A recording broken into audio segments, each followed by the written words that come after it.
بسم اللہ الرحمن الرحیم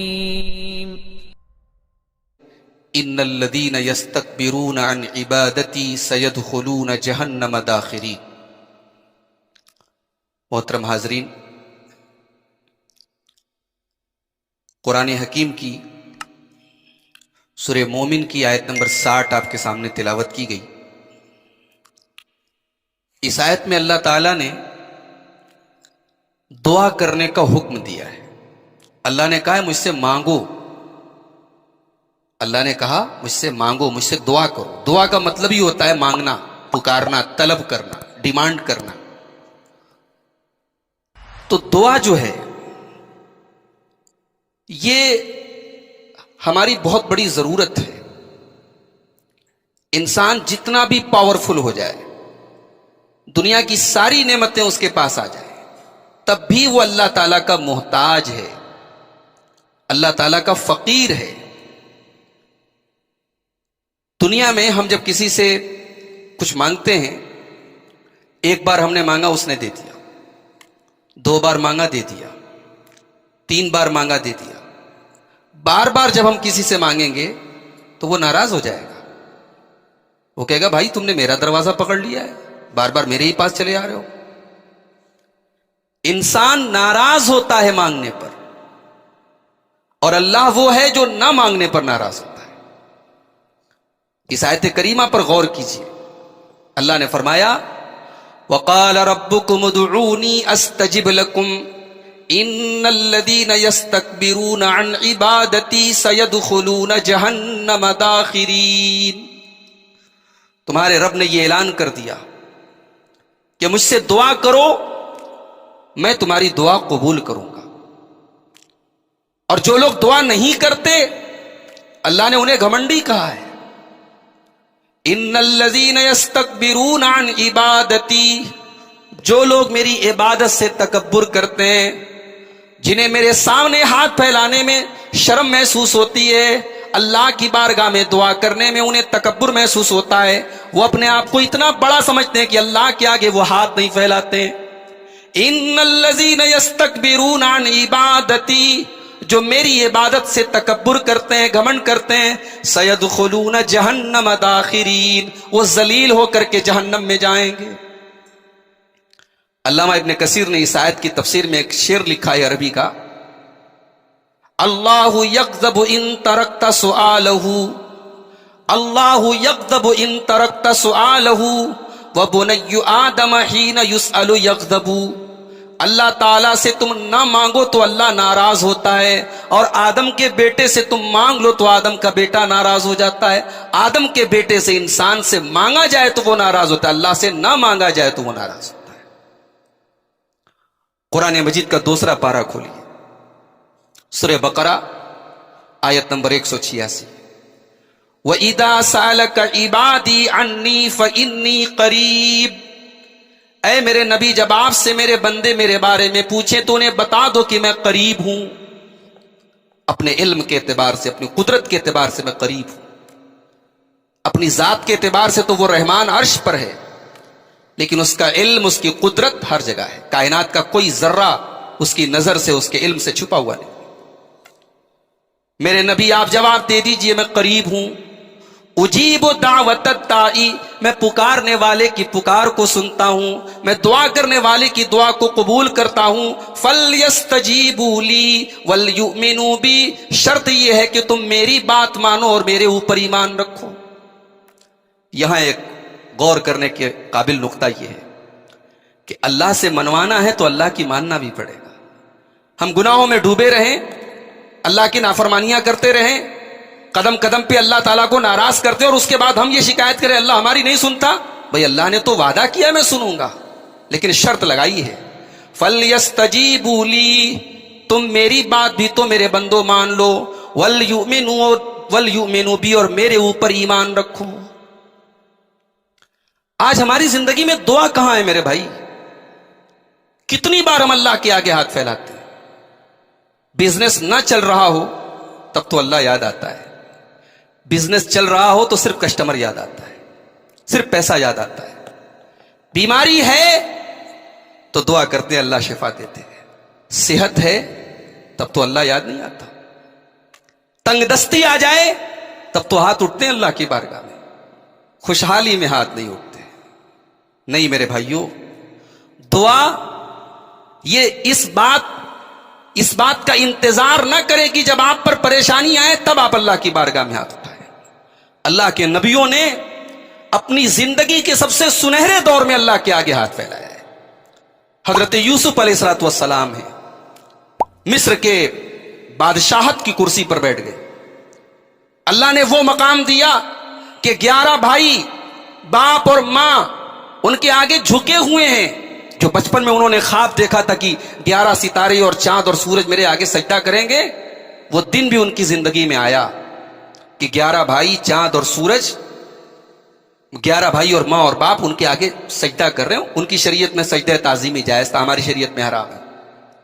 تو اس موقع پر حضرت یوسف علیہ الصلوۃ والسلام نے فوراً دعا کی. کہا کہ اے اللہ فاطر السماوات والارض، تو زمین و آسمان کا پیدا کرنے والا ہے. اے اللہ تو نے مجھے یہ بادشاہت عطا فرمائی، توفنی مسلما والحقنی بالصالحین. اے اللہ مجھے مسلمان بنا کے دنیا سے اٹھانا اور اپنے نیک بندوں میں مجھے شامل کر دینا. تو یہ موقع تو کوئی بیماری کا نہیں تھا، کوئی تکلیف کا نہیں تھا. تو اس انتظار میں نہ رہیں کہ جب پریشانی آئے گی تب اللہ کو پکاریں گے. اللہ کے پیارے نبی ایک حدیث میں فرماتے ہیں، مسند احمد کی روایت ہے، تعرف الی اللہ فی الرخاء یعرفک فی الشدہ. اپنے اچھے دنوں میں اللہ کو یاد کرو، تمہارے برے دنوں میں اللہ تمہیں یاد رکھے گا. بھئی اللہ تو ہم سب کو ہمیشہ یاد رکھتا ہے. یہاں یاد رکھنے کا مطلب یہ ہے کہ اللہ تمہاری مدد کرے گا. میرے بھائیوں، ہم سب کی زندگی کا کوئی نہ کوئی گول ہوتا ہے. کوئی پڑھ لکھ کر کے کچھ بننا چاہتا ہے، کوئی یہ چاہتا ہے کہ میں کاروبار میں ترقی کروں، کوئی یہ چاہتا ہے میں سماج میں ایک عزت پالوں. ہر آدمی کا اپنا ایک ٹارگٹ ہے، اپنا ایک گول ہے، اپنا ایک مقصد ہے. اور ہر آدمی اپنی زندگی کے مقصد کے لیے محنت بھی کرتا ہے. آپ محنت کریں، آپ اسٹرگل کریں، آپ جو بھی اسباب اختیار کرتے کریں. بس آپ جب اللہ کے سامنے ہاتھ اٹھائیں تو اپنی وہ مراد اللہ سے مانگیں. اس سے یہ ہوگا کہ آپ کی محنت میں اس کے ساتھ اللہ کی توفیق بھی شامل ہو جائے گی. مومن کا پاور ہے دعا، مومن کی طاقت ہے دعا. اور دنیا کا سب سے بڑا ناکارہ انسان وہ ہے، دنیا کا سب سے بڑا عاجز انسان وہ ہے جو اللہ کے آگے ہاتھ نہ پھیلاتا ہو. اللہ کے پیارے نبی صلی اللہ علیہ وسلم فرماتے ہیں، صحیح ابن حبان کی صحیح روایت ہے، ابخل الناس من بخیل بالسلام. سب سے بڑا بخیل وہ ہے جو سلام کرنے میں بخیلی کرے، سلام کرنے میں کنجوسی کرے. اس سے بڑا بخیل کوئی نہیں ہے. وَآجَزُ النَّاسِ مَنْ عَجَزَ عَنِ الدُّعَاءِ. اور سب سے بڑا عاجز وہ ہے، سب سے بڑا ناکارہ وہ ہے جو دعا کرنے سے عاجز ہو جائے، جو دعا کرنے سے ناکارہ ہو جائے. دعا کبھی بیکار نہیں جاتی میرے بھائی. اللہ کے پیارے نبی صلی اللہ علیہ وسلم فرماتے ہیں، مسند احمد کی روایت ہے، مَا مِن مُسْلِمٍ يَدْعُو بِدَعْوَةٍ. جب بھی کوئی مسلمان دعا کرتا ہے، لَيْسَ فِيهَا قَطِيعَةُ رَحِمٍ. اور اس دعا کے اندر کوئی گناہ کی بات نہیں مانگتا، کوئی رشتے کو کاٹنے کی دعا نہیں کرتا. کبھی کبھی ایسے بھی آدمی دعا کر دیتا ہے، اے اللہ میرے بھائی کا بیڑا غرق کر دے، میرے فلاں رشتہ دار کا نقصان کر دے. اس طریقے کی دعا کرنا حرام ہے. کسی گناہ کی دعا نہیں کر سکتے آپ، کسی رشتے کو کاٹنے کی دعا نہیں کر سکتے آپ. اللہ کے نبی فرماتے ہیں، اگر کوئی مسلمان گناہ کی بات نہ مانگے، اللہ سے رشتے کو کاٹنے کی بات نہ مانگے، الا یعطا بہا احدی ثلاث. اس کو 3 چیزوں میں سے کوئی ایک چیز ضرور ملتی ہے. اما ان تعجل له دعوته. یا تو اس کی دعا اللہ تعالیٰ سن لیتا ہے اور اس کی مراد پوری ہو جاتی ہے، جو مانگتا ہے وہ دے دیا جاتا ہے. وَإِمَّا أَن يَدَّخِرَهَا لَهُ فِي الْآخِرَةِ.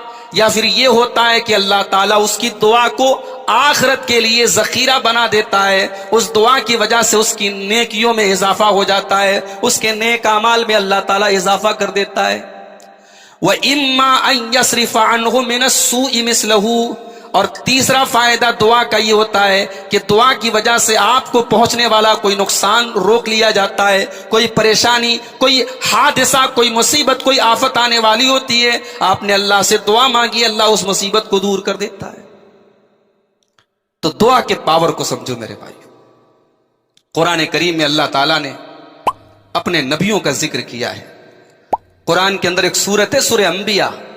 کبھی موقع ملے تنہائی میں بیٹھ کے سورہ انبیاء کا صرف ترجمہ پڑھ لیجیے. آپ تفسیر بھی رہنے دیں, آپ صرف ترجمہ پڑھ لیں آپ اور دیکھیں کہ اللہ کے پیغمبروں نے, اللہ کے نبیوں نے اللہ سے کیسے مانگا ہے. کہتے ہیں کہ ادب پہلا قرینہ ہے محبت کے قرینوں میں. ہمیں تو مانگنے کا ادب بھی نہیں آتا, ہمیں تو مانگنے کا سلیقہ بھی نہیں آتا. اللہ سے کیسے مانگا جائے. حضرت یونس علیہ الصلوۃ والسلام ہے, مچھلی کے پیٹ میں. دنیا کا کوئی نیٹ ورک وہاں نہیں پہنچ سکتا, دنیا کے کسی نیٹ ورک کی کوریج نہیں ہے وہاں اس جگہ پہ. مچھلی کے پیٹ کا اندھیرا ہے, سمندر کے گہرائی کا اندھیرا ہے, رات کا اندھیرا ہے. حضرت یونس علیہ الصلوۃ والسلام تین اندھیروں میں اپنے رب کو پکارتے ہیں. وَظَنُّونَ إِذْ ذَهَبَ مُغَاضِبًا فَظَنَّ أَن لَّن نَّقْدِرَ عَلَيْهِ فَنَادَىٰ فِي الظُّلُمَاتِ. اور یاد کرو مچھلی والے نبی کو جب وہ اپنی قوم کو چھوڑ کر کے چلے گئے, ناراض ہو کر کے چلے گئے. حضرت یونس نے اپنی قوم سے کہا تمہارے اوپر 3 دن کے اندر اللہ کا عذاب آئے.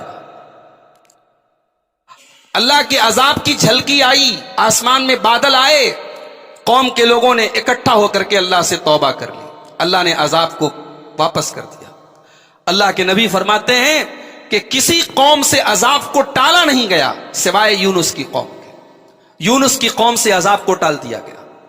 اب حضرت یونس علیہ الصلوۃ والسلام کو تھوڑا اپنی خفت محسوس ہوئی, اپنی سبکی محسوس ہوئی, اپنی ذلت محسوس ہوئی کہ بھائی میں نے اپنی قوم سے کہا تھا 3 دن کے اندر اللہ کا عذاب آئے گا, اللہ کا عذاب نہیں آیا. اب اللہ کے حکم کے بغیر, اللہ کی اجازت کے بغیر وہ اپنی بستی چھوڑ کے چلتی ہے. لمبا واقعہ ہے. اللہ نے ایسے حالات پیدا کر دیے کہ حضرت یونس مچھلی کے پیٹ میں پہنچ گئے. اللہ کہتا ہے یاد کرو مچھلی والے نبی کو جب وہ خفا ہو کے چل دیے. فَظَنَّ أَن لَّن نَّقْدِرَ عَلَيْهِ, اور انہوں نے یہ سمجھا کہ ہم ان کو پکڑ نہیں سکتے. فَنَادَىٰ فِي الظُّلُمَاتِ, تو انہوں نے اندھیروں کے اندر پکارا, انہوں نے تاریکیوں کے اندر پکارا, انہوں نے تین اندھیروں کے اندر پکارا. کیا پکارا؟ لا الہ الا انت سبحانک انی کنت من الظالمین. کیا دعا ہے, کیا مانگنے کا طریقہ ہے. ایسے مانگا جاتا ہے اللہ سے. لا الہ الا انت, اللہ تیرے سوا کوئی معبود نہیں ہے, تیرے سوا کوئی سننے والا نہیں ہے, تیرے سوا کوئی مشکل کشا نہیں ہے, تیرے سوا میری کوئی مدد کرنے والا نہیں ہے. سبحانک, تو پاک ہے. انی کنت من الظالمین, میں ظالم ہوں. اللہ کی توحید کا اقرار بھی ہے, اللہ کی تسبیح بھی ہے, اور اپنی غلطی اور اپنی خطا کا اقرار بھی ہے. اللہ کو وہ دعا بہت پسند آتی ہے جس دعا میں بندہ اپنی اوقات کا اعتراف کرے, اپنی حیثیت کو مان لے, اپنی فقیری کو مان لے, اپنی عاجزی کو مان لے. بھئی ہم تو نماز کے بعد بھی یہی دعا کرتے ہیں, رب اعنی علی ذکرک و شکرک و حسن عبادتک. نماز ہم نے پڑھ لی, سنت کے مطابق پڑھی, لمبا سجدہ کیا, تسبیح بھی پڑھی, لمبی لمبی صورتیں بھی پڑھی, تب ہم اللہ سے کیا کہتے ہیں کہ پروردگار تو میری مدد کر کے میں تیرا ذکر کروں. میری زبان کے اندر وہ تاب نہیں ہے, میرے جسم کے اندر وہ طاقت نہیں ہے جو تیری عبادت کا حق ادا کر سکے. پروردگار تو میری مدد فرما, تو مجھے توفیق دے کہ میں تیرا ذکر کروں اور تیری اچھے طریقے سے تیری عبادت کروں. تو یونس علیہ السلام نے جب یہ دعا کی تو اللہ نے کیا فرمایا؟ فَاسْتَجَبْنَا لَهُ وَنَجَّيْنَاهُ مِنَ الْغَمِّ وَكَذَلِكَ نُنْجِي الْمُؤْمِنِينَ. ہم نے یونس کی دعا کو سن لیا اور ہم نے ان کو غم سے نجات دے دی, اور ہم اسی طریقے سے مومنوں کو نجات دیتے ہیں. اللہ کے پیارے نبی صلی اللہ علیہ وسلم فرماتے ہیں, ترمذی کی اور مسند احمد وغیرہ کی صحیح روایت ہے کہ یہ جو دعا ہے مچھلی والے نبی کی دعا, لا الہ الا انت سبحانک انی کنت من الظالمین, اس دعا کو کسی بھی مصیبت میں اگر انسان اللہ سے اخلاص کے ساتھ یہ دعا کرے تو اللہ ضرور وہ چیز اس کو دیتا ہے, اور وہ مصیبت ضرور اللہ تعالیٰ دور فرماتا ہے. اور آگے پڑھیے, اسی سورہ انبیاء میں اللہ کے ایک اور پیغمبر کا ذکر ہے جن کو ہم حضرت ایوب علیہ الصلوۃ والسلام کے نام سے جانتے ہیں. ایوب علیہ الصلوۃ والسلام بڑے خوبصورت تھے, مال بھی بہت تھا, اہل و عیال بھی تھے, بچے بھی تھے, پریوار بھی تھے, خوش تھے.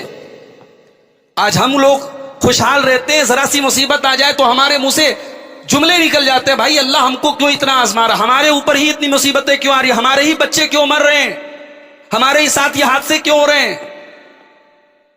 ایوب علیہ الصلوۃ والسلام خوبصورت ہیں، پیسے والے ہیں، بال بچے دار ہیں، بڑا پریوار ہے، سب ختم ہو گیا، دولت ختم، بچے چھوڑ کے چلے گئے، بیویاں چھوڑ کے چلی گئیں، اور بیماری کیسی تھی؟ علامہ ابن کثیر نے لکھا ہے جذام کی بیماری تھی۔ جذام جانتے ہیں؟ کوڑ کی بیماری۔ حالانکہ بعض علماء نے کہا کہ کسی نبی کو کوڑ کی بیماری نہیں ہو سکتی، کیونکہ کوڑ ایک ایسی بیماری ہے لوگ گھن کھاتے ہیں، اللہ اپنے کسی نبی کو ایسی بیماری نہیں دے سکتا جس سے لوگ گھن کھائیں۔ یہ بعض علماء نے یہ استدلال بھی کیا ہے، لیکن بہرحال اختلافی مسئلہ ہے۔ حافظ ابن کثیر نے نقل کیا جذام کی بیماری تھی، کوڑ کی بیماری، اور پورا بدن زخموں سے چور تھا، صرف دل اور زبان دو چیزیں سلامت تھی۔ اور کیوں سلامت تھی؟ علامہ ابن کثیر کہتے ہیں یذکر بہم اللہ عز وجل، کیونکہ دل اور زبان کنٹینیو اللہ کے ذکر میں لگے ہوئے تھے۔ اللہ اکبر، جو چیز اللہ کے ذکر میں لگی رہے وہ چیز خراب نہیں ہو سکتی۔ اسی لیے جس گھر میں اللہ کا ذکر ہو رہا ہو، اللہ کے نبی کہتے وہ گھر زندہ ہے۔ جس گھر میں اللہ کا ذکر نہ ہو رہا ہو، جس گھر میں نماز نہ پڑھی جا رہی ہو، جس گھر میں قرآن نہ پڑھا جا رہا ہو، جس گھر میں اللہ کا نام نہ لیا جا رہا ہو، وہ گھر مردہ ہے۔ اس گھر کے ڈیکوریشن پہ نہ جاؤ، اس گھر کے پینٹ پہ نہ جاؤ، اس گھر کے وال پیپرز پہ نہ جاؤ، اس گھر کی سجاوٹوں پہ نہ جاؤ۔ اگر گھر میں اللہ کا نام نہیں لیا جا رہا وہ گھر مردہ ہے۔ ایوب کا پورا بدن زخموں سے چور ہے، صرف دل اور زبان سلامت ہے۔ اب دعا کرتے ہیں وَأَيُّوبَ إِذْ نَادَىٰ رَبَّهُ أَنِّي مَسَّنِيَ الضُّرُّ وَأَنْتَ أَرْحَمُ الرَّاحِمِينَ۔ اور یاد کرو میرے بندے ایوب کو، جب انہوں نے اپنے رب کو پکارا اور کہا کہ اے میرے پروردگار مجھے یہ بیماری پہنچی ہے، مجھے یہ تکلیف پہنچی ہے، وَأَنْتَ أَرْحَمُ الرَّاحِمِينَ، اور تو تو سب سے بڑا رحم کرنے والا ہے، تو رحم کرتا ہے میرے رب، تو میرے اوپر بھی رحم فرما، تو مجھے اس تکلیف سے نجات عطا فرما۔ اللہ نے دعا قبول کی۔ فَاسْتَجَبْنَا لَهُ فَكَشَفْنَا مَا بِهِ مِن ضُرٍّ وَآتَيْنَاهُ أَهْلَهُ وَمِثْلَهُم مَّعَهُمْ رَحْمَةً مِّنْ عِندِنَا وَذِكْرَىٰ لِلْعَابِدِينَ۔ ہم نے ایوب کی دعا کو سن لیا، ہم نے ایوب کی بیماری کو دور کر دیا، ان کے پریوار کو بھی لوٹا دیا، ان کے بچوں کو بھی لوٹا دیا، اور جتنے بچے تھے جتنا پریوار تھا ان سے اور زیادہ ان کا ڈبل ان کو عطا فرمایا۔ ایوب نے اللہ کو پکارا۔ دعا کے پاور کو محسوس کرے میرے بھائی۔ میں نے کسی کے بارے میں پڑھا تھا، غالباً نیپولین بوناپارٹ کے بارے میں پڑھا تھا، اس نے کہا تھا کہ میری ڈکشنری میں امپاسبل کا لفظ نہیں ہے، میرے لیے کچھ امپاسبل نہیں ہے، میں اپنی زندگی کے لیے کسی چیز کو امپاسبل نہیں سمجھتا۔ ظاہر ہے بڑا آدمی تھا، بڑا ہی ہانک رہا تھا، مگر حقیقت میں ایک بات بولوں، ایک مومن جو واقعی میں مومن ہو اس کی ڈکشنری میں امپاسبل کا لفظ نہیں ہونا چاہیے۔ مومن کے لیے امپاسبل کیا ہو سکتا ہے؟ جو یہ ایمان رکھتا ہو کہ میرا رب وہ ہے جو علی کل شیء قدیر ہے۔ جب مومن کا یہ ایمان ہے تو پھر مومن کسی چیز کو امپاسبل نہیں سمجھتا۔ ہمارے معاشرے میں اگر کوئی آدمی 60 سال کا ہو جائے، 65 سال کا ہو جائے، عورت 50 کے پار کی ہو جائے، یہ ہم تو یہی سمجھتے ہیں اب اس کو اولاد نہیں ہو سکتی۔ میڈیکلی بھی ایسی عورت ایسا مرد اولاد کے قابل نہیں مانے جاتے۔ بھئی ایک عمر ہوتی ہے ہر چیز کی، اس کے بعد یہ ہوتا ہے کہ اولاد کے راستے بند ہو گئے۔ حضرت زکریہ علیہ السلام اللہ کے ایک نبی ہیں، بڑھاپے کی عمر میں پہنچ چکے ہیں، بال سفید ہو چکے ہیں، جسم کمزور ہو چکا ہے، بدن میں جھریاں پڑ چکی ہیں، اللہ کی بارگاہ میں دعا کرتے ہیں۔ اور کیا دعا کرتے ہیں، ذرا دعا کے الفاظ دیکھیے۔ سورہ مریم کی آیات ہے، پڑھتے چلے جاؤ رونگٹے کھڑے ہو جاتے ہیں۔ کاف ہا یا عین صاد ذکر رحمت ربک عبدہ زکریا اذ نادى ربہ نداء خفیا قال رب انی وہن العظم منی واشتعل الراس شیبا ولم اکن بدعائک رب شقیا۔ یاد کرو میرے بندے زکریا کو، جب اس نے اپنے رب کو چپکے سے پکارا۔ اللہ کو وہ دعا بہت بھاتی ہے جو تنہائی میں پکارا جائے، چپکے سے پکارا جائے، پرائیویٹلی تنہائی میں اکیلے میں اللہ کو پکارا جائے۔ دنیا سو رہی ہو اور ہم اللہ سے باتیں کر رہے ہو. اللہ کو وہ دعا بڑی پسند آتی ہے. حضرت زکریا نے تنہائی میں اکیلے میں اللہ کو پکارا, کہا پروردگار رب انی وہن العظم منی, میری ہڈیاں کمزور ہو گئی ہیں, واشتعل الراس شیبا, میرے بال پک چکے ہیں, ولم اکن بدعائک رب شقیا, لیکن پروردگار تیرے در سے میں مایوس نہیں ہوا ہوں, تیرے آگے ہاتھ پھیلانا میں نے نہیں چھوڑا ہے, تجھ سے اولاد کا سوال کرنا میں نے نہیں چھوڑا ہے. وانی خفت الموالی من ورائی وکانت امراتی عاقرا فہب لی من لدنک ولیا. پروردگار میرے بعد میرے خاندان کے لوگ اس کیریکٹر کے ہو نہ ہو جو کیریکٹر تیرے نبی زکریا کا ہے, میرے خاندان کے لوگ میری نبوت کی اس وراثت کو سنبھال پائیں کہ نہ پائیں, میرے رشتہ دار لوگ میرے علم کی وراثت کو سنبھال پائیں کہ نہ پائیں, مجھے ڈر ہے. پروردگار تو مجھے وارث عطا فرما, تو مجھے بیٹا عطا فرما, یرثنی و یرث من آل یعقوب, جو میرا وارث بنے, جو حضرت یعقوب کی اولاد کا وارث بنے. نبیوں کی وراثت مال نہیں ہوتی, نبیوں کی وراثت ان کا علم ہوتا ہے, ان کا تقوی ہوتا ہے, ان کی دینداری ہوتی ہے. اسی لیے حضرت فاطمہ رضی اللہ تعالیٰ عنہا جب حضرت ابوبکر صدیق کے پاس آئیں کہ اللہ کے نبی کی وراثت میں آپ کے ترکہ میں ایک باغ تھا, فتق کا باغ, تو حضرت فاطمہ کو یہ لگا کہ شاید وہ وراثت میں مجھے ملنا چاہیے, تو حضرت ابوبکر صدیق کے پاس مانگنے کے لیے آئیں. تو حضرت ابوبکر صدیق نے کہا کہ اے نبی کی بیٹی, اللہ کے پیارے نبی کو میں نے فرماتے ہوئے سنا ہے کہ نحن معاشر الانبیاء لا نورث, کہ ہم نبیوں کی وراثت مال نہیں ہوتی, ما ترکنا صدقہ, ہم جو چھوڑ کے جائیں جو سب صدقہ ہوتا ہے, نبی کی وراثت تقسیم نہیں ہوتی ان کے رشتہ داروں. اب یہ بعض جو گستاخ ہیں صحابہ کے, وہ اس کو بنیاد بنا کے حضرت ابوبکر پر لعن طعن کرتے ہیں, کہتے ہیں کہ حضرت فاطمہ کا حق مارا, حضرت فاطمہ کو حق نہیں دیا. ارے بھائی, حضرت فاطمہ کا اگر انہوں نے نعوذ باللہ حق مارا, نعوذ باللہ ثم نعوذ باللہ, تو بھئی ان کی بیٹی عائشہ بھی تو نبی کی بیوی تھی. نبی کی وراثت میں اگر نبی کی وراثت جیسے سب کی وراثت تقسیم ہوتی, نبی کی وراثت بھی تقسیم ہوتی, تو 12.5% تو نبی کی بیویوں کا بھی تھا نا. تو کیا حضرت ابوبکر نے اپنی بیویوں کو بھی محروم رکھا؟ پہلا سوال. دوسرا سوال, اگر حضرت ابوبکر نعوذ باللہ اتنے ہی لالچی تھے کہ نبی کی بیٹی کو وہ باغ نہیں دیا, تو کیا وہ باغ حضرت ابوبکر نے ہڑپ لیا؟ نعوذ باللہ. حدیث بتاتی ہے, تاریخ بتاتی ہے کہ حضرت ابوبکر نے اس باغ کی ساری آمدنی بیت المال میں ٹرانسفر کی, کہ وہ نبی کا ترکہ ہے, نبی کا ترکہ صدقہ ہوتا ہے, وہ کسی کے پرسنل یوز میں نہیں آئے گا, وہ صدقہ ہے. تیسری بات, جب حضرت علی کا دور آیا, جب علی خلیفہ ہو گئے, تو اگر ابو بکر نے حق مارا, عمر فاروق نے حق مارا, عثمان غنی نے حق مارا, تو علی کا دور آیا, علی اپنا حق لے لیتے. علی نے بھی ایز اٹ از جو سچویشن تھی اس سچویشن کو برقرار رکھا, گویا علی نے بھی یہ تسلیم کیا کہ ابو بکر کا فیصلہ صحیح تھا. لوگ گپیں لڑاتے ہیں اور ان قصے کہانیوں کو بنیاد بنا کے, جھوٹی باتیں بنا کر کے اپنے ممبروں پہ کھڑے ہو کے لوگوں کو رلاتے ہیں کہ تو کو نبی کی بیٹی کے ساتھ ظلم ہوا. بھائیو, نبی کی وراثت مال نہیں ہوتی. اگر نبی کی وراثت مال مانتے ہو تو پھر یہ بھی مانو کہ اللہ کا بندہ زکریا نعوذ باللہ, ان کو یہ فکر تھی کہ میرا مال میرے بعد میرے رشتہ دار لوگ ہڑپ لیں گے, مجھے بیٹا مل جائے جو میرا مال سنبھال لے. یہ کتنی کمزرفی کی بات ہے, کتنی چھوٹی بات ہے. ایک نبی کو اپنی پراپرٹی کی فکر ہوگی؟ نہیں, نبی کو اپنے علم کی فکر ہے, نبی کو اپنی نبوت کی فکر ہے, نبی کو اپنی تقوی کی فکر ہے, نبی کو اپنی دینداری کی فکر ہے. کہا کہ اے اللہ مجھے ایسا بیٹا دے جو میرا وارث بنے. اب بعض لوگ کہتے ہیں کہ بھائی نبیوں کی وراثت بھی تقسیم ہوتی ہے. قرآن میں ہے کہ داؤد کے وارث بنے سلیمان.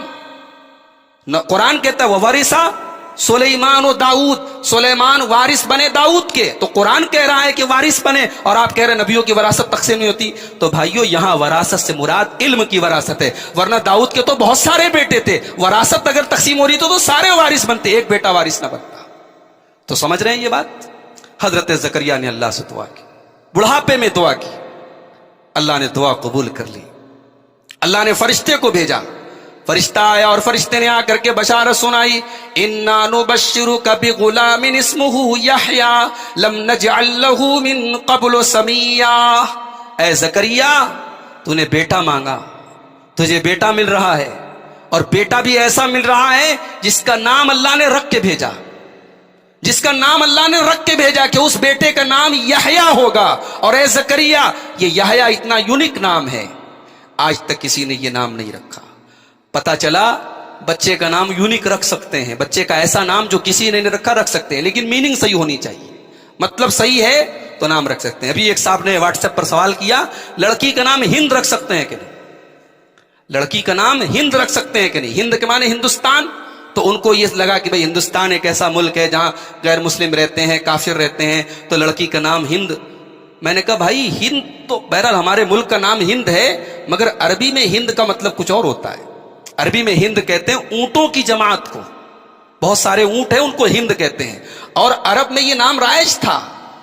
حضرت ام حبیبہ نبی کی بیوی ہیں، ان کا بھی اصل نام ہند تھا۔ حضرت معاویہ کی ماں ہند بنت عتبہ، ابو سفیان رضی اللہ تعالیٰ عنہ کی بیوی، جن کے بارے میں جھوٹی روایت مشہور کر دی گئی کہ انہوں نے حضرت حمزہ کا کلیجہ، کوئی معتبر روایت موجود نہیں۔ حضرت حمزہ کو قتل کرنے والے حضرت وحشی تھے، جنہوں نے بعد میں توبہ کر لی، اسلام قبول کر لیا۔ کوئی ثبوت نہیں ہے کہ انہوں نے حضرت ہندہ کے حکم پر ان کو قتل کیا تھا، اور اس کا بھی کوئی ثبوت نہیں کہ حضرت ہند بنت عتبہ نے حضرت حمزہ کا کلیجہ چبایا تھا۔ روایات مشہور کر دی ہیں، لوگوں کے دماغ میں نفرت ڈال دی کہ بھی ہندہ بڑی خراب عورت تھی، نعوذ باللہ۔ ارے بھائی اسلام لے آئی، صحابیہ ہو گئی، نبی پر ایمان لے آئی، اب ہمارے لیے وہ رضی اللہ عنہا ہو گئی۔ تو حضرت زکریا کو بیٹا ہوا، اس کا نام یحییٰ رکھا گیا۔ تو دعا وہ چیز کر دیتی ہے جو پاسبل نہیں ہے، امپاسبل ہے، دعا کے ذریعے پاسبل ہو جاتی ہے۔ بدر کا میدان ہے، 313 مسلمان ہیں، سامنے 1000 کا لشکر ہے، 313 میں بچے بھی ہیں، بوڑھے بھی ہیں، جوان بھی ہیں، 1000 سب لڑنے کے لیے آئے ہیں۔ 313 کے پاس ڈھنگ کی سواریاں نہیں، ڈھنگ کے ہتھیار نہیں، لڑنے کے اسباب نہیں۔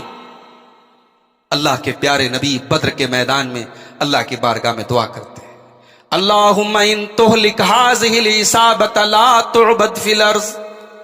اے اللہ، اگر یہ مٹھی بھر مسلمان آج ہلاک ہو گئے تو پھر روئے زمین پر تیری عبادت کرنے والا کوئی نہیں ہوگا۔ اے اللہ، یہی تو میری پونجی ہے، یہی تو میرا سرمایہ ہے، یہی تو میرے اوپر ایمان لانے والے ہیں۔ یہ 313 اگر آج ہلاک ہو گئے، لا تعبد فی الارض، اے اللہ پھر روئے زمین پر تیری عبادت کرنے والا کوئی نہیں ہوگا۔ نبی دعا کرتے چلے جا رہے ہو اور روئے چلے جا رہے ہیں۔ اللہ کے نبی رو رہے ہیں میرے بھائی۔ دعا میں رویا جاتا ہے، دعا میں گڑ گڑایا جاتا ہے، دعا میں اللہ کے سامنے ایسے مانگا جاتا ہے کہ جیسے بچہ اپنی ماں سے مانگتا ہے۔ بچہ اپنی ماں سے جب مانگتا ہے نا، پوری طلب کے ساتھ مانگتا ہے، پورے جذبے کے ساتھ مانگتا ہے۔ اللہ سے ایسے مانگا جاتا ہے، گڑ گڑا کے مانگا جاتا ہے۔ اللہ نے قرآن میں سورہ انفال کے اندر بیان کیا، اذ تستغیثون ربکم فاستجاب لکم انی ممدکم بألف من الملائکۃ مردفین۔ یاد کرو جب بدر کے میدان میں تم دعائیں کر رہے تھے، اللہ نے تمہاری دعا کو سن لیا اور 1000 فرشتوں کو بدر کے میدان میں بھیج دیا، اور فرشتوں نے تمہارے ساتھ جنگ کی اور تم کامیاب ہو گئے۔ اب ایک سوال یہ پیدا ہوا کہ اللہ نے فرشتوں کو کیوں بھیجا؟ اللہ ڈائریکٹ جو ہے کافروں کی تلوار کو بیکار کر دیتا، ان کی تلواری کام نہ کرتی، اللہ ان کو پتھر کا کر دیتا؟ بھئی اللہ کو مدد کرنے کے لیے فرشتوں کو بھیجنے کی کوئی ضرورت تو نہیں تھی۔ تو اللہ نے آگے اس کا بھی جواب دیا، وَمَا جَعَلَهُ إِلَّا بُشْرَى وَلِتَطْمَئِنَّ بِهِ قُلُوبُكُمْ۔ فرشتوں کو تو اللہ نے اس لیے بھیجا تاکہ تمہیں میدان جنگ میں تمہارے دلوں کو تھوڑی مضبوطی مل جائے، تمہیں لگے کہ ہم 313 نہیں، ہمارے ساتھ ایک جماعت اور بھی لڑ رہی ہے، تمہارے دلوں کو سکون مل جائے۔ وَمَن نَّصْرُ إِلَّا مِنْ عِنْدِ اللَّهِ، ورنہ حقیقت میں مدد تو اللہ کی طرف سے آئی ہے۔ اللہ اگر تمہاری مدد کرنا چاہتا تو فرشتوں کو بھیجنا ضروری نہیں تھا۔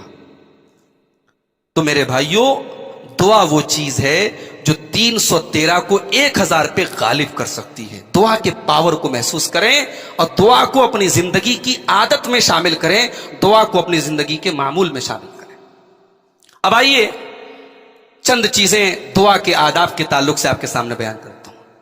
کچھ آداب ہیں دعا کے، ان کا لحاظ رکھے تو انشاءاللہ ہماری دعا ضرور قبول ہوگی۔ دعا میں سب سے پہلی چیز یہ ہے اخلاص ہونا چاہیے، ملاوٹ نہیں ہونی چاہیے۔ اللہ سے بھی دعا کر رہے ہیں اور یا علی مدد بھی پکار رہے ہیں، نہیں چلے گا بھائی. اللہ سے بھی پکار رہے ہیں اور یا رسول اللہ کی گہار بھی لگا رہے, نہیں چلے گا. اللہ نے فدعوا اللہ مخلصین لہ الدین, اللہ کو پکارو, عبادت کو اس کے لیے خالص کر. بھائی خالص کس کو کہتے ہیں؟ دودھ میں اگر 100 گرام میں 1 گرام بھی پانی ملا ہے تو وہ خالص نہیں ہے, وہ ملاوٹی دودھ ہے. عبادت میں اخلاص کا مطلب یہ ہے کہ ہم عبادت کریں تو صرف اللہ کی کریں. اور یہ اخلاص اگر ہمارے اندر پیدا ہو جائے نا, اس اخلاص کے اندر تو وہ برکت ہے کہ مکہ کے مشرکین جب کشتیوں میں سوار ہوتے تھے, وہ مشرک تھے, 360 بتوں کی عبادت کرتے تھے, مگر جب ان کے اوپر بھی پریشانی آتی تھی اور طوفان آتا تھا تو اللہ نے سورہ یونس کے اندر فرمایا دعوا اللہ مخلصین لہ الدین, وہ اللہ کو پکارا کرتے تھے اخلاص کے ساتھ, وہ خالص اللہ کو پکارا کرتے تھے. اور جب وہ اخلاص کے ساتھ اللہ کو پکارتے تھے, اللہ ان کو طوفان سے نجات دے دیتا تھا, ان کی مصیبتوں کو دور کر دیتا تھا. تو دعا کی پہلی کنڈیشن یاد رکھے, دعا میں اخلاص ہونا چاہیے. دوسری شرط, دعا کے آداب میں سے دوسرا ادب کہ جب ہم دعا کریں تو حضور قلب کے ساتھ کریں. حضور قلب کا مطلب کہ ہماری زبان اور دل میں کنیکشن پراپر ہو. ایسا نہ ہو جیسے ہمارے یہاں بعض جگہوں پہ دعا ہوتی ہے, امام صاحب نے ہاتھ اٹھایا, مقتدیوں نے ہاتھ اٹھایا, اب امام صاحب کیا مانگ رہے ہیں مقتدیوں کچھ پتا نہیں, بس ایک دوسرے کا چہرہ دیکھ رہے ہیں, امام صاحب نے جیسے ہی ہاتھ پھیرا ہم نے ہاتھ پھیرا, بس دعا ختم. یہ دعا ہے بھائی؟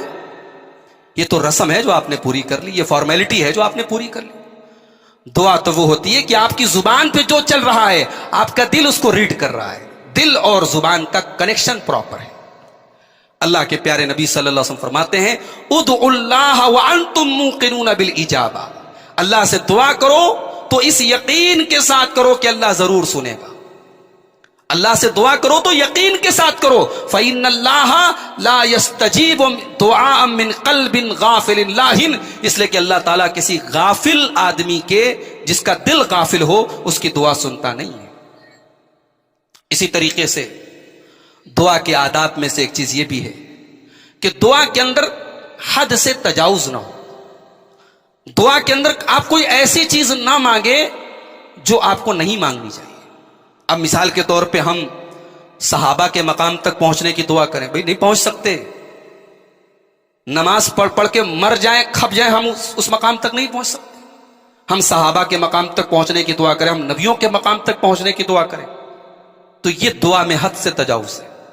جیسے ایک صحابی نے اپنے بیٹے کو دیکھا کہ اس نے دعا میں کہا کہ اے اللہ میں جنت میں رائٹ سائڈ میں, جنت کے داہینے طرف ایک سفید محل کا تجھ سے سوال کرتا ہوں.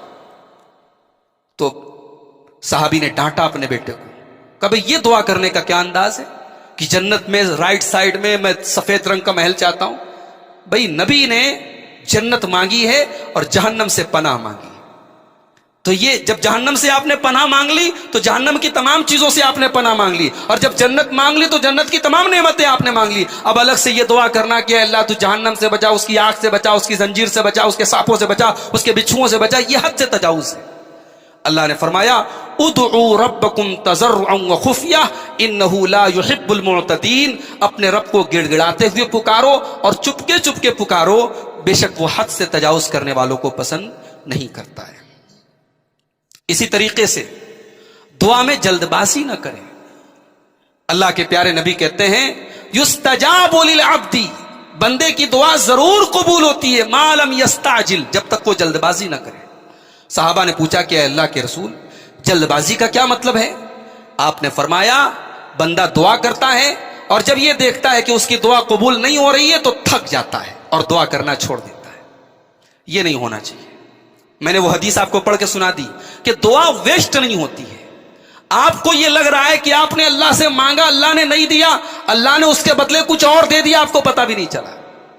اللہ نے کچھ اس کے بدلے میں کچھ ایسا دے دیا جو اس سے بہتر تھا. بھئی کبھی کبھی ایسا بھی ہوتا ہے کہ ہمیں یہ لگتا ہے کہ ہمیں فلاں چیز ابھی مل جائے اور اللہ یہ چاہتا ہے کہ ابھی نہ ملے.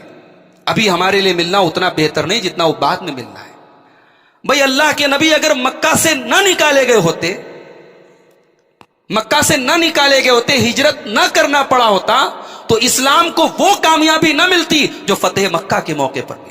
وہ جو شان سے اللہ کے نبی 8000 صحابہ کے جھرمٹ میں جب مکے میں داخل ہوئے اللہ اکبر کی صدائیں بلند کرتے ہوئے اور تلوار سے آپ نے خانہ کعبہ کے بتوں کو گرایا، یہ شان نہیں پیدا ہو سکتی تھی میرے بھائیو اگر وہ حالات نہ آتے۔ تو ہم بسا اوقات ایسا ہوتا ہے ہمیں یہ لگتا ہے یہ چیز ہمارے حق میں بہتر ہے، لیکن اللہ کو زیادہ پتا ہے کہ ہمارے حق میں کیا بہتر ہے۔ اسی طریقے سے دعا کے آداب میں سے ایک چیز یہ بھی ہے کہ دعا کے پہلے اللہ کی حمد و ثنا بیان کریں، اللہ کے نبی پر درود پڑھیں۔ حمد و ثنا بیان کرنے کے لیے سب سے بہترین طریقہ یہ ہے سورہ فاتحہ پڑھ لیں، اور درود پڑھنے کے لیے درود ابراہیمی پڑھ لیں۔ میں تو الحمدللہ اسی طریقے پر عمل کرتا ہوں، دعا میں سب سے پہلے سورہ فاتحہ پڑھتا ہوں، اور ہم سب کو پڑھنا چاہیے، اور اس کے بعد درود شریف پڑھیں۔ اس کے بعد آپ وہ دعائیں پڑھیں جو قرآن میں ہیں، ربنا آتنا فی الدنیا حسنہ وفی الآخرۃ حسنہ وقنا عذاب النار، ربنا ظلمنا انفسنا وان لم تغفر لنا وترحمنا لنکونن من الخاسرین، لا الہ الا انت سبحانک انی کنت من الظالمین، رب اشرح لی صدری ویسر لی امری واحلل عقدۃ من لسانی یفقہوا قولی، رب زدنی علما رب ارحمہما کما ربیانی صغیرا، ربنا اغفر لنا ولاخواننا الذین سبقونا بالایمان ولا تجعل فی قلوبنا غلا للذین آمنوا ربنا انک رؤوف رحیم۔ یہ وہ دعائیں جو قرآن میں ہیں، ان کو آپ یاد کر لیں، یہ قرآن کی دعائیں ہیں، ان دعاؤں میں بڑی تاثیر ہے۔ تو پہلے سورہ فاتحہ پڑھ لیں، درود شریف پڑھ لیں، اس کے بعد کوشش کریں قرآن کی دعائیں پڑھ لیں۔ پھر نبی صلی اللہ علیہ وسلم نے جو دعائیں سکھائی ہیں، چھوٹی چھوٹی دعا، اللہم انی اسألک علما نافعا ورزقا واسعا وشفاء من کل داء، چھوٹی چھوٹی دعائیں ہیں، مگر دنیا جیسے کہتے ہیں نا دریا کو کوزہ میں بند کر دیا گیا، پورا سمندر ہے نبی کی ان دعاؤں میں۔ اللہم انی اعوذ بک من الہم والحزن والعجز والکسل والبخل والجبن وزلع الدین وغلبۃ الرجال، دنیا کی ہر تکلیف سے پناہ مانگ لیا۔ اللہم اصلح لی دینی الذی هو عصمت امری واصلح لی دنیایا التی فیہا معاشی واصلح لی آخرتی التی الیہا معادی واجعل الحیاۃ زیادۃ لی فی کل خیر واجعل الموت راحۃ لی من کل شر۔ دنیا کو صحیح کر دے، دین کو صحیح کر دے، آخرت کو صحیح کر دے، اے اللہ زندگی ایسی بنا دے کہ نیکیوں میں اضافہ ہوتا رہے، اور جب یہ لگے کہ موت سے مجھ کو راحت ملے گی تو موت دے دے۔ کیا دعا ہے، نبی کی دعائیں ہیں، چھوٹی چھوٹی دعائیں، ان کو یاد کر لو۔ دعا میں دعا کی بڑی مستند کتاب ہے، بڑی آتھینٹک کتاب ہے، اور میں سمجھتا ہوں کہ دعا کے موضوع پر پوری دنیا میں سب سے زیادہ یہ کتاب پبلش بھی ہوئی ہے، حصن المسلم۔ علامہ سعید بن وہب القحطانی سعودی عرب کے عالم ہیں، انہوں نے یہ دعا کا کلیکشن تیار کیا ہے صحیح حدیثوں کی روشنی۔ انٹرنیٹ پر گوگل پلے میں بھی آپ کو مل جائے گا، رومن میں مل جائے گا، انگلش میں مل جائے گا، ہندی میں مل جائے گا، آپ ان دعاؤں کو یاد کر لیں میرے بھائی۔ اور ایک آخری چیز بیان کر کے بات ختم کرتا ہوں۔ دعا کے آداب آپ نے سن لیے، دعا کی اہمیت سن لی، دعا کا پاور سن لیا آپ نے۔ اب ایک چیز اور ہے جس کا تعلق ہے دعا کے ساتھ۔ آپ کے گھر میں، آپ کے سماج میں، آپ کے پریوار میں، آپ کے محلے میں برائی اگر ہو رہی ہے، اس برائی سے روکیے۔ برائی سے روکنا اور بھلائی کا حکم دینا یہ ہم سب کی ذمہ داری ہے، اور یہ ذمہ داری اگر ہم نہیں نبھائیں گے تو ہماری دعا نہیں سنی جائے گی۔ اللہ کے پیارے نبی صلی اللہ علیہ وسلم فرماتے ہیں لَتَأْمُرُنَّ بِالْمَعْرُوفِ، نیکی کا حکم دیتے رہو، وَلَتَنْهَوُنَّ عَنِ الْمُنْكَرِ، برائی سے روکتے رہو، او لَيُوشِكَنَّ اللَّهُ، ورنہ قریب ہے کہ ایسا دور آ جائے گا لَتَدْعُنَّ اللَّهَ، تم اللہ سے دعا کرو گے، ثُمَّ لَا يُسْتَجَابَ لَكُمْ، تمہاری دعا قبول نہیں ہوگی۔ اسی لیے علماء کہتے ہیں کہ امر بالمعروف اور نہی عن المنکر، بھلائی کا حکم دینا اور برائی سے روکنا، اس کا دعا کے ساتھ بڑا گہرا کنیکشن ہے۔ یہ کام جہاں چھوٹ گیا پھر وہاں ہم تہجد میں دعائیں کریں، ہماری دعا قبول ہونے والی نہیں ہے۔ تو دعوت کا کام، لوگوں کو برائی سے روکنے کا کام، بھلائی کا حکم دینے کا کام، یہ اپنے دائرے میں، اپنے فیلڈ میں، اپنے جو بھی آپ کا دائرہ ہے اس میں رہ کر کے آپ یہ کام کریں، یہ ہم سب کی ذمہ داری ہے۔ اللہ سے دعا ہے رب العالمین ہم سب کو دعا کی اہمیت کو سمجھنے کی توفیق عطا فرمائے، دعا کثرت سے کرنے کی توفیق عطا فرمائے۔ جب اللہ کے نبی نے دعا کی فضیلت بیان کی تو صحابہ نے کہا کہ اللہ کے نبی تب ہم خوب دعا کریں، اذن نکثر، ہم خوب دعا کریں؟ تو اللہ کے نبی نے کہا اللہ اکثر، تم جتنی بھی دعا کرو اللہ اس سے زیادہ تم کو دینے والا ہے۔ تو دعا ہم کو اللہ تعالیٰ کثرت سے کرنے کی توفیق عطا فرمائے۔ دعا میں بہت سے لوگ کہتے ہیں آمین، بجاہ سید المرسلین، یہ جو بجاہ سید المرسلین لگاتے ہیں یہ غلط ہے. نہ نبی نے ایسے دعا مانگی ہے، نہ صحابہ نے مانگی، نہ سلف صالحین. یا اللہ تو اپنے نبی کے صدقے میں ہماری دعا قبول فرما لے. غلط ہے یہ. اے اللہ تو اپنے بزرگان دین، اپنے نیک بندوں کے صدقے میں تو ہماری دعا قبول کر لے. یہ غلط ہے. دعا کا یہ طریقہ نبی نے نہیں سکھایا. ہاں اگر آپ اپنی دعا کی تاثیر کو بڑھانا چاہتے ہیں، آپ اللہ کے ناموں کا، اللہ کی صفات کا واسطہ دیں. پروردگار تو رزاق ہے، ساری کائنات کو روزی دیتا ہے، اللہ مجھے بھی روزی دیتے. اے اللہ تو علام الغیوب ہے، تو عالم الغیب ہے، تو علم دینے والا ہے. پروردگار میرے سینے کو بھی علم دین کے لیے کھول دے. اے اللہ تو غنی ہے، تو بے نیاز ہے، تو سب کو عطا کرنے والا ہے. اے اللہ مجھے دے دے. اے اللہ تو شافی ہے، مجھے شفا دے دے. اللہ کے ناموں اور اللہ کی صفات کا حوالہ دے کے جب اللہ سے مانگا جائے تو اللہ دعا جلدی قبول کرتا ہے. تو واسطہ دینا ہے، اللہ کی رحمت کا واسطہ دے. اپنی کچھ نیکیاں ایسی رکھیں اسٹور کر کے جو صرف آپ کو پتا ہو، اللہ کو پتا ہو. جاڑے کا موسم ہے، موٹے موٹے کمبل اور رضائی میں ہم سب اوڑے رہتے ہیں. بیچارے اللہ کے کتنے بندے ہیں سڑک پر، فٹ پاتھ پر ایک معمولی سی چادر لیٹ کے ٹھٹر رہے ہیں، وہ سردی میں کانپ رہے ہیں. بھائی آپ کے گھر میں 4-5 کمبل پرانے بھی رکھے ہوں گے. 2-4 کمبل نکالو، ایک دن بائک سے نکلو، دورے پر نکلو، اپنے ایک ساتھی کو لے لو اور دیکھو کوئی لیٹا ہوا ہے اللہ کا بندہ. اس سے مطلب نہیں وہ مسلمان ہے کہ غیر مسلم، انسان ہے، آدم کی اولاد ہے، جاؤ اس کو کمبل اڑا دو. یہ نیکی ہے، یہ اخبار میں نہیں چھپے گی، یہ واٹس ایپ پر کہیں اس کا نام نہیں آئے گا، فیس بک پر کہیں فوٹو نہیں چھپے گا آپ کا، لیکن یہ نیکی آپ کی دعا میں کام آئے گی. ان نیکیوں کو آپ بنیاد بنا سکتے کہ اللہ کچھ نیکیاں میں نے ایسی بھی کی ہیں جو میں جانتا ہوں، تو جانتا ہے. اے اللہ اگر یہ کام میں نے تجھے راضی کرنے کے لیے کیا تھا، میں بڑی مصیبت میں ہوں، پروردگار تو میری مصیبت کو دور کر دے. پھر آپ دیکھیں آپ کی مصیبتیں کیسے دور ہوتی ہیں انشاءاللہ. تو یہ بھی ایک کرنے کا کام ہے میرے بھائیوں. دعا کے سلسلے میں ہمیں خدمت خلق کا جذبہ بھی اپنے اندر پیدا کرنا چاہیے، لوگوں کے کام آنا چاہیے. کتنے سماج میں آپ جب سروے کریں گے، جائزہ لیں گے، گلی گلی میں، محلے محلے میں، قدم قدم پہ آپ کو ضرورت مند ملیں گے. اللہ نے ہمیں بہت ساری ایسی چیزوں سے نوازا ہے جو دوسروں کے پاس نہیں ہے میرے بھائی. رہنے کو ڈھنگ کی چھت نہیں ہے لوگوں کے پاس، تنگ کمرے ہیں، ڈھیر سارے بچے ہیں، جوان بیٹیاں ہیں. کیسے لوگوں کی زندگیاں گزر رہی ہیں، کبھی آپ حالات کا جائزہ لیں. تو لوگوں کی جیسے بھی آپ مدد. کتنی غریب بچیاں ہیں، شادی کی تاریخ پڑ گئی، ماں باپ پریشان ہیں، بچی کی شادی کیسے کرے، فکر میں گھل رہے ہیں.